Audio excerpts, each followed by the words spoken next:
Dr. Mageshwari. I am very happy about the class. Today is my first live class. Today we are going to see about mechanism of breathing. I know exams are coming.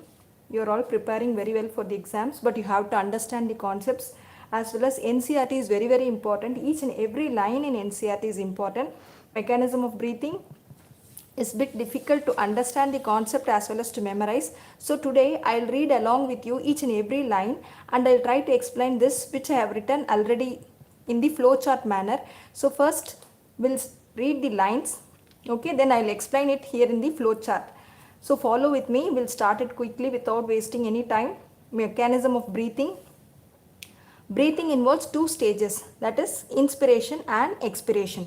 Inspiration means during which atmospheric air is drawn in, and expiration is by which the alveolar air is released out. We know breathing, what we normally understand is that is taking in air and releasing it out. That is what you call it as breathing. But where does the air go? Okay, where it is coming from? So breathing involves two stages, that is inspiration and expiration. In inspiration means atmospheric air, that is the outside air, goes inside the lungs. Okay. Next is expiration, that is from the lungs, that is you have alveoli inside the lungs. This alveolar air is released to the outside atmospheric air. So breathing involves two stages, inspiration and expiration. Inspiration means atmospheric air drawing in, that is outside air goes into the lungs. Expiration means air from the lungs is released to the atmospheric air. Okay, that is alveolar air is released out. Alveolar air means air from the lungs, air which is present inside the lungs. Next, see, movement of air in and out of lungs is called as breathing. Here they have mentioned, see, so this is one important MCQ. Breathing involves two stages in the book, inspiration, expiration. Meaning of inspiration is atmospheric air is drawn in, expiration means alveolar air is released out. This is one MCQ. Second, the movement of air into and out of the lungs is carried out by creating a pressure gradient between the lungs and the atmosphere. Okay.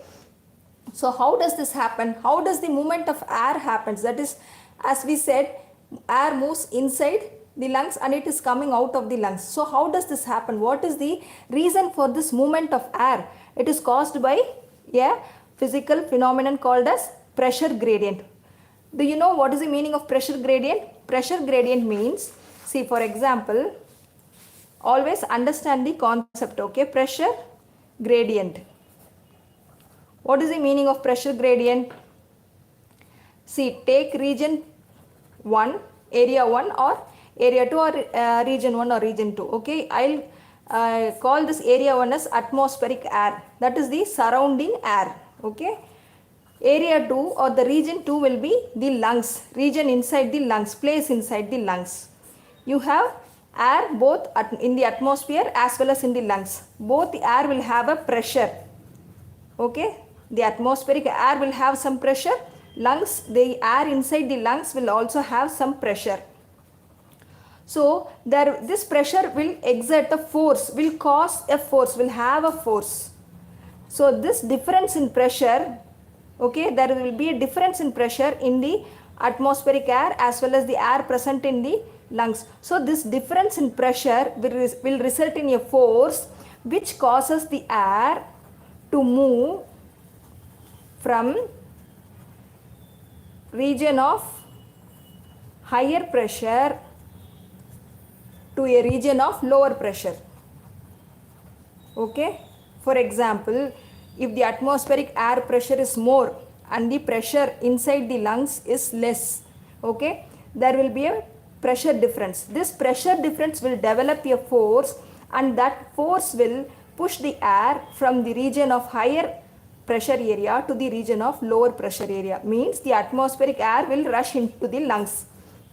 When the lungs has more pressure when compared to atmospheric air, the air from the lungs will enter the atmospheric air. This is a simple phenomena which happens in breathing. Okay, so pressure gradient is the reason which causes movement of air in and out of the lungs. This is a line which is mentioned here. So second line is also important.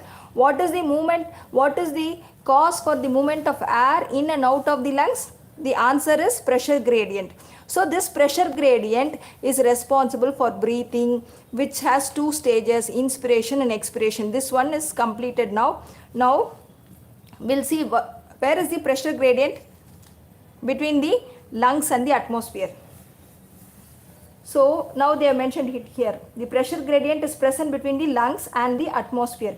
Inspiration can occur if the pressure within the lungs, that is intrapulmonary pressure, is less than the atmospheric pressure. That is, there is a negative pressure in the lungs with respect to the atmospheric pressure. Okay, first they have mentioned the pressure difference which causes inspiration. Next line is going to mention the pressure difference which causes expiration. Similarly, expiration takes place when the intrapulmonary pressure is higher than the atmospheric pressure. See, we will see it here. So, just now we saw we have air inside the lungs as well as in the atmospheric pressure. So, the pressure inside the lungs, you call it as intrapulmonary pressure. Pressure of the atmospheric air, you call it as atmospheric pressure. This you all might have known from the lower standards you have studied in the physics. Whereas intrapulmonary means, intra means within, pulmonary means lungs. So, the pressure which is present inside the lungs, you call it as intrapulmonary pressure. So, there is a difference between intrapulmonary pressure and the atmospheric pressure. Now, first we will see what is the stage in inspiration. Okay, in inspiration, there is a negative pressure or the pressure inside the lungs is less. Okay, otherwise they can ask you in the MCQ, that is intrapulmonary pressure is less than the atmospheric pressure. So, in inspiration, the intrapulmonary pressure is less than the atmospheric pressure. In expiration, the intrapulmonary pressure is higher when compared to atmospheric pressure. Okay, there is a comparison. Okay, when compared to atmospheric pressure, the pressure inside the lungs will be a bit high. So what will happen? Here the pressure is high, so the air from the higher area will move to the lower area, that is the atmosphere, which causes expiration.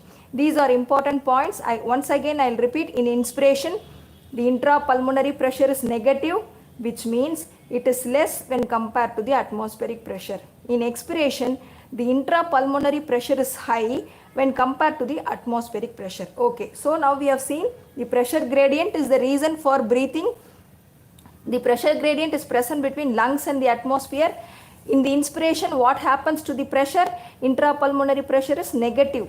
Okay, in expiration, the intrapulmonary pressure is high when compared to the atmospheric air. Now, I said pressure gradient, but how does the pressure gradient develops? Okay, so I have asked your question to myself. That is, whenever you study, to understand the concept, you have to ask the question to yourself. When we say pressure gradient, the lungs, see, you have lungs and atmosphere. But how does the pressure difference develops? What is the reason for the pressure difference? Okay, it is caused by muscles called as diaphragm and intercostal muscles. Very easy to remember. The pressure gradient develops due to two muscles, that is diaphragm and intercostal muscles. In intercostal muscles, you have external intercostal muscles and internal intercostal muscles. Okay, so intercostal, inter means between, costal means ribs. So these muscles are present between the ribs. We call it as intercostal muscles. You have two that you will study in anatomy first year about the intercostal muscles. Just now you just remember it. Intercostal muscles are external and internal two muscles, as well as you have diaphragm. This is the dome shaped muscle. What is the other MCQ related to diaphragm? This is the muscle, sheet of muscle which separates the thoracic cavity and the abdominal cavity. Okay, see, I'll show it here. This is the diaphragm. This is it from the neck to this area, chest to this mark, you call it as the thoracic cavity and or thoracic chamber. Below the region of diaphragm, you have stomach here, liver, pancreas, spleen. On this side, you have small intestine, large intestine coiled here. So, the abdominal cavity comes below the level of diaphragm. So, this is an important sheet of muscle which separates the thoracic cavity and the abdominal cavity. Okay, so this is diaphragm. See, these small rings they have mentioned. Actually, this is the cut section of the ribs. Okay, so if we join, the ribs will, in center you have sternum. The ribs will come like rings. Okay, come and join to the sternum here like this. It will be like a cage. what do you call it as? You call it as rib cage, okay, like this. So these muscles, that is the diaphragm, and the muscles present between the ribs, that is the external and internal intercostal muscles, are responsible for the development of pressure gradient. They are mentioned here in the book. See, the diaphragm and a specialized set of muscles called as external and internal intercostals between the ribs help in generation of such pressure gradient, okay.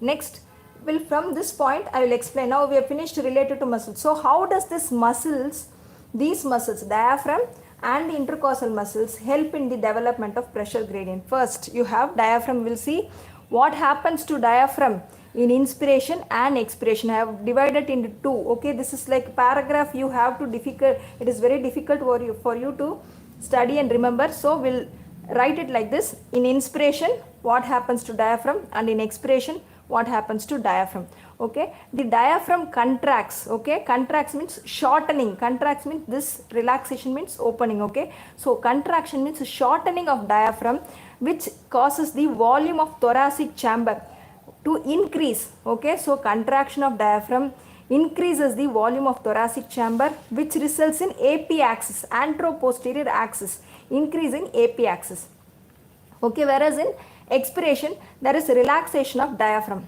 The same points I'll read it here, okay. Inspiration is initiated by contraction of diaphragm, which increases the volume of thoracic chamber. So contraction of diaphragm increases the volume of thoracic chamber in the AP axis, okay, anteroposterior axis. Next they have mentioned the contraction of external intercostals and internal intercostals. So this point is important. They can ask you, contraction of diaphragm results in increase in the volume of thoracic chamber. What causes increase in AP axis? Contraction of diaphragm. So this happens, all these incidences happens during inspiration, okay. In expiration the diaphragm goes for relaxation. These are all important MCQ points, okay. So this is the volume of thorax. See, this is increased, okay. There is a diaphragm is contracted, like it is shortened. Now what happens? The thoracic chamber, chamber means space or room, you can say that way. So it opens up the space. So what will happen? The pressure will fall down inside the lungs, so that the outside pressure can reach inside, okay. So it is nothing but increasing the volume of the lungs, that's all. Increasing the volume of thoracic chamber means the spacious place of the thoracic cavity, which causes the lungs to expand, so that the pressure inside the lungs falls down and the outside air can enter into the lungs, okay. Next the same thing, external intercostal muscles. What happens to external intercostal muscles during inspiration? This also undergoes contraction, and in expiration it undergoes relaxation. So regarding to muscles, you don't need to get confused. Contraction during inspiration, so the muscles contracts during inspiration, and these muscles relaxes during expiration, okay. So now I'll read it here. The contraction of external intercostal muscles lifts up the ribs and the sternum, causing an increase in the volume of thoracic chamber. Same points, both increases the volume of thoracic chamber, but here the dorsoventral axis is increased, okay. So here AP axis is increased, here the dorsoventral axis is increased. The overall increase in the thoracic volume causes a similar increase in pulmonary volume.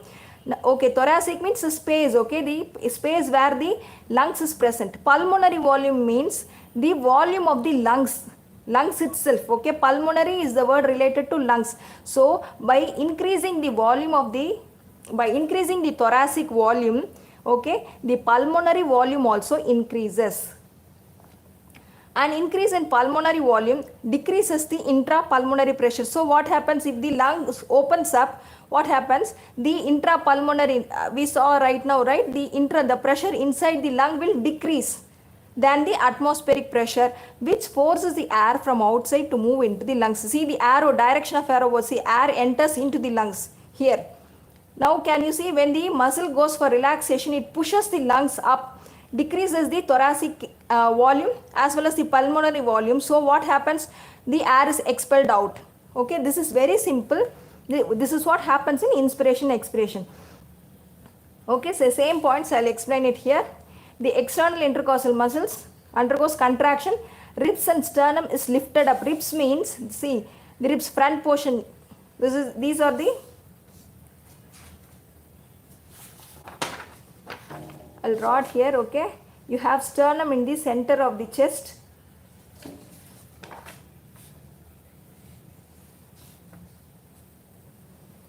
Imagine this is the thoracic cavity, okay, neck, thoracic cavity. You have sternum, a bone here in the middle, okay. Ribs will be like circles coming, the front end attached to this, okay. So on both sides you have ribs coming and attaching to the central bone, you call it as the, in the middle of the chest region, you call it as the sternum. These are called the ring shaped bones, are called as the ribs, okay. So inside the ribs you have lungs which are protected safely. Inside the ribs you have lungs on both sides, okay. So the muscles which are attached in between the ribs and the sternum will lift up. When it contracts, what happens? The sternum and the ribs both will lift up. Because why does that happen? Because the muscles are attached to the ribs and the sternum. If both are attached, what will happen? Contraction of this, that is shortening of this, will lift up the sternum as well as the ribs. That is what they have explained here. So contraction of external intercostal muscles will lift up the ribs and the sternum. This increases the volume of thoracic chamber, okay, in the dorsoventral axis, resulting in overall increase in thoracic volume. So there is a total increase in the thoracic volume. Next, there is an increase in pulmonary volume, that is the lungs, inside space inside the lungs will also be increased, obviously, okay. Next, what happens? The intrapulmonary pressure decreases so that outside air moves in, causing inspiration. In relaxation, the same thing, the opposite happens, that is ribs and sternum returns to normal position, okay, they are back to form. So what happens? Volume of thoracic chamber decreases. See, when they go for relaxation, what will happen? The lungs will return to its original position. So the pulmonary volume means, once again I will tell you, pulmonary volume means the volume of the lung, the space which is present inside the lungs. The pulmonary volume also decreases. Now what happens? The intrapulmonary pressure increases. So the pressure inside will increase, okay. So here the pressure decreases so that air comes in. Now here the pressure increases slightly above the atmospheric pressure, that is slightly above the outside pressure, causing air from moving out of the lungs. So expulsion of air from the lungs. This is what they have explained it till here. I think I have covered everything in the simple tabular chart form, okay. Next, the points which we have left out, I will read from here. Relaxation of diaphragm and the intercostal muscles returns the diaphragm and sternum to their normal position and reduces the thoracic volume, thereby the pulmonary volume also reduces. So relaxation causes everything to return to its normal position so that all the volumes reduces. This leads to increase in the pressure inside the lungs slightly above the atmospheric pressure. So that results in expulsion, that is moving out of air from the lungs. This is called as expiration.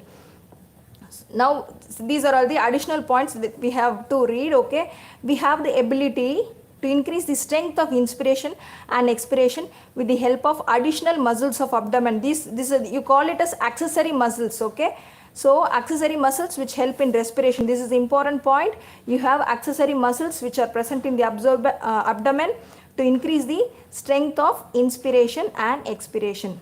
Next, this is also an important MCQ. A healthy human breathes 12 to 16 times per minute, okay. This is a normal breathing rate. The value sometimes this can be a direct question like 12 to 16 times per minute. The volume of air involved in breathing movements can be measured or estimated by using a spirometer, which helps in clinical assessment of pulmonary function. See, normally when the patient comes, we write for PFT, pulmonary function test, okay, to assess the function of the lungs. So what they assess is the volume of air during the breathing movements, that is during inspiration, expiration, how much amount of volume, okay, of volume of air which is present is estimated using spirometer.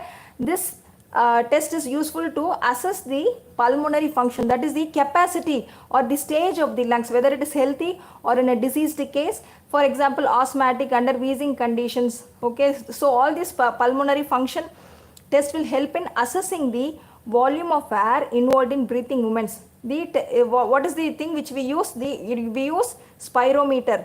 Okay, so with this, the mechanism of breathing is completed. I hope you understood this small session. If you find it useful, do comment me, share with your friends, and like the video. Okay, I'll come up with more amount of live study sessions which will be useful for you during the last 3 weeks of your preparation. Do try to mention the topics which you feel difficult. I'll try to cover that as an important topic. Okay, this will be very small, but I think we have covered all the important points. Mechanism of breathing is a bit difficult to understand because there is a pressure volume difference and all those things. I hope you understood. Do like the video, and thank you. All the best for your exams.